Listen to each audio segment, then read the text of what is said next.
It's recap time. 3, 2, 1. Hello, everybody, and welcome to the Shower Podcast, the podcast where I'm in my shower and you do you. I'm your host, Chip, and this is not my usual intro. This is a bit of a special episode. Unfortunately, I will be away for a few days, and I found out this interesting way of filling the gaps with recaps from previous episodes. If this is your first time here, use it as an opportunity to find topics that you might be interested in and go back to listen to the original ones. If you are a usual listener of the Shower Podcast, well, again, this might be a rehearsal of topics that you might be interested in. Otherwise, I understand if you want to wait for me to be back. But in the meanwhile, the podcast needs to continue and we need to reach day 365. Having said that, I will not keep you longer. Thank you very much for listening. As always, a like and a subscribe. They are always welcome. And now, recap time. Welcome to the deep dive. Today, we're doing something a little different. A really interesting challenge, actually. We are synthesizing 4 recent deep dives from the Shower Podcast. Specifically episodes 352 through 355, all hosted by Chip. That's right. And our mission here is to pull out the critical practical insights from what is really an incredible stack of sources. It's a whole narrative arc on habit change. It really is. And just a quick note before we jump in. Yeah. If any of these ideas really resonate with you, we absolutely encourage you to go listen to Chip's original full episodes. He goes into so much more detail. For sure. But our job is to give you the absolute shortcut. So these episodes, they really tell a story, don't they? They do. A beautifully constructed one. They start with identifying this hidden psychological trap that keeps us stuck. Then they move into defining what success even means, like what's the goal. And then finishes with these 2 super practical methods for actually building consistency. Exactly. So we're going to unpack them in order, starting with the painful one. The truth about self-sabotage and this identity Chip calls the fake hero. Right, episode 352. What I love is that he just goes straight for it. No mincing words. He talks about this pattern where we fall into a hole, some kind of destructive cycle. And then we crawl out of it heroically, right? We feel this huge sense of relief. Yes, and this is the key. We mistake that relief for genuine progress. We call it growth. He gives that health routine example, which is just, it's so recognizable. It is. Your sleep gets messy, your food choices get a little sloppy, and that workout plan is always, tomorrow's problem. You just feel kind of off. You're in a low-grade crisis. Exactly. Yeah. And then the panic sets in, and suddenly you're a productivity machine. Hitting the gym for 3 days straight, meal prepping everything on Sunday, chugging water. You feel amazing, in control. And that's the trap. That's the moment. Chip's whole point is that the win there wasn't real progress. The win was just the relief of getting back to baseline. Back to zero. You feel like a hero for fighting a fire that you yourself keep starting. It makes sense why we do it, though. That feeling of relief is like a drug. It's so much more intense than the quiet satisfaction of just, staying consistent. Well, and that's tied directly to what psychologists call negative reinforcement. This is really key to why we stay stuck in that loop. Explain that a little. So a behavior, in this case, the big heroic reset, it gets stronger, not because it adds something good, but because it removes something bad. It removes the anxiety and the discomfort. Precisely. So your brain learns that the goal isn't sustained progress. The goal is escaping the bad feeling. The goal is the relief. So we end up needing the crisis to feel the win. It's a predictable cycle. And Chip notes that deep down, that familiar script can actually feel safer than the uncertainty of real change. It's the comfort of predictability. He even connects it to this idea of an action crisis. That's the little debate you have in your head when you're invested in something, but you're torn between, pushing forward or just giving up. And we have those all day long. Do I check my phone or stay focused? Do I cook the healthy meal or order the pizza? Right. And in that moment, you're not just debating the habit. You're debating your identity. That's powerful. So Chip's big realization here is so clean. He just says, if your wins require the crisis to exist, they are not wins. They're just maintenance. Right. Maintenance that keeps you spinning in place. Oh, wow. And then, as if that's not bad enough, there's another layer to the trap. Oh, yeah. Self-licensing. Ah, I love that term. What does that look like? Self-licensing is that small, maybe inauthentic win, like you go to the gym for a really long time one day, it boosts your self-image just enough. You give yourself permission to slack off later. Exactly. Yeah. I was so good today, I've earned the right to eat junk food tomorrow. But an authentic win, Chip argues, has to reduce the probability of the loop happening again. It has to build a wall, not just patch the crack. So the real fix isn't getting better at escaping the hole. The fix is changing the destination altogether. Stop aiming for feel okay again. And start aiming for build a system that doesn't need a rescue mission. Precisely. And that connects so well to the progress principle.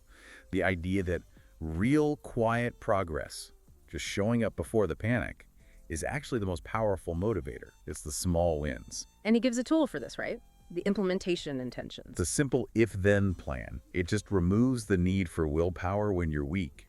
If I feel that afternoon slump, then I will immediately put on my shoes and walk for 10 minutes. You pre-decide the response. You rewrite the script. Exactly. Okay, so that covers the trap. We see the cycle. But to break it, you need to know where you're going, which is a perfect segue to episode 353 on purpose and happiness. Right. We need a new destination, a real one. That makes the whole heroic reset thing just irrelevant. And he starts this one by talking about a discussion he heard, I think, on the Diary of a CEO podcast. Yeah, about the overlap between purpose and happiness. Yeah. And Chip's take is that they're really, really tightly correlated. If you can establish a genuine purpose, that leads to fulfillment, which helps you define yourself as happy. The problem, though, is that those words, purpose, happiness, they're so heavy. They feel huge. They're so subjective. And the trap everyone falls into, which Chip admits he did too, is trying to define this grand, overarching cosmic purpose right away. A mission for your entire life all at once. Yeah, we're aiming for the stars when we haven't even figured out, our kitchen table purpose, what's right in front of us. He gives that great personal example. Oh, about looking in the mirror. Yeah. He just asks himself, are you happy? And the answer is always yes, because he's focusing on the things he can actually influence and cares about. His family, his work, his health. He's in a good spot with those things. So his point is that it doesn't have to be this mystical thing. But, we're human. We search for the bigger context, mortality, legacy. And that search is totally valid. But Chip's conclusion is the real key here. You have to establish your personal day-to-day purpose and happiness first. Get that foundation solid. Yes. And once that foundation is raising your daily mood and making you more resilient, then you can ask, okay, what's next? If you aim for the grand purpose first, you'll just collapse under the weight of the question. Okay, so we've spotted the fake hero trap. We've defined our target as personal purpose and stability. Now, the engineering phase... How do we build the system? Exactly. And this is where episodes 354 and 355 get so practical, starting with the go-bag method. This is all about reliability by design. And this one really hit home for me, because he's right. Most routines don't fail because the thing itself is too hard. They fail because the start is too hard. Friction. It's the friction that kills us. You want to go to the gym, but you spend 5 minutes looking for a clean sock. Or your headphones. And by then, the motivation is just gone. That's what he calls the startup tax on a behavior. It's pure behavioral science. BJ Fogg's work. You need motivation, ability, and a prompt. If you lower the friction, you instantly raise your ability. So the go bag is the antidote to that startup tax. It's just a small, static kit. It can be physical or digital that makes the setup for an activity zero. Completely zero. For a workout, it's a tote bag by the door. Shoes, socks, headphones, always there, always ready. For writing, maybe it's a digital folder that opens a template, has your links ready, and turns on your Focus app.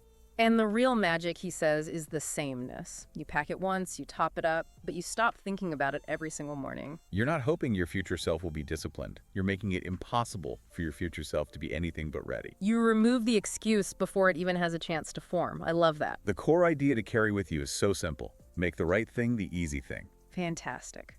So if the go bag is about adding readiness, the final episode, 355, is the other side of the coin. It's about winning by subtraction. Using anti-goals. It flips the script completely. And he brings up this research from 2021 that shows we had this deep bias towards addition. When you ask people to improve something, they almost always default to adding more stuff. More rules, more tools, more complexity. Right, when just removing one little obstacle would have been way more effective. So anti-goals are like gentle guardrails. The goal isn't to make your life smaller, it's just to keep the lane clear so the important stuff can happen. They're deliberate removals, things that protect your energy or your attention. So an anti-goal might be, my phone does not sleep in my bedroom, period. So you start your morning on your own terms. Or no meetings before 10 a.m. on deep work days. Or something simple like no sugar before lunch. I think their power is that they're so simple. They're things you don't do, so they're easy to remember. They save energy instead of demanding it. That's it. And the impact is huge. Just 2 phone-free nights can change the entire feel of your week. Subtraction is just so efficient. I think Chip put it perfectly. He said, when the hole is filled in, you don't need to build a fence around it. And the challenge he left for the listener was great. Just write 3 anti-goals and try them for 48 hours. See how it feels. It's a great little pilot test. So if we pull this all together, the combined wisdom from these 4 deep dives, it's really about a fundamental shift From a rescue mentality to a design mentality. Absolutely. Stop celebrating escaping the crisis. Define what real success looks like for you personally, and then just meticulously engineer your environment. Use the go bag to remove friction. Use anti-goals to remove obstacles. And then success becomes the default path, not the heroic, exhausting one. It's about making competence boring. I love that phrase. Okay, so the next time you feel that urge for heroic reset, that proud moment after you fixed a problem you created, pause and ask yourself this. What is the one thing I can remove from my environment right now to make the need for future rescue irrelevant? That's it for this deep dive. Thank you for joining us as we explore this fantastic material on consistency and sustainable success. If you enjoyed the conversation, interact with the content, subscribe, and tell a friend. Stay consistent, stay resilient. See you tomorrow.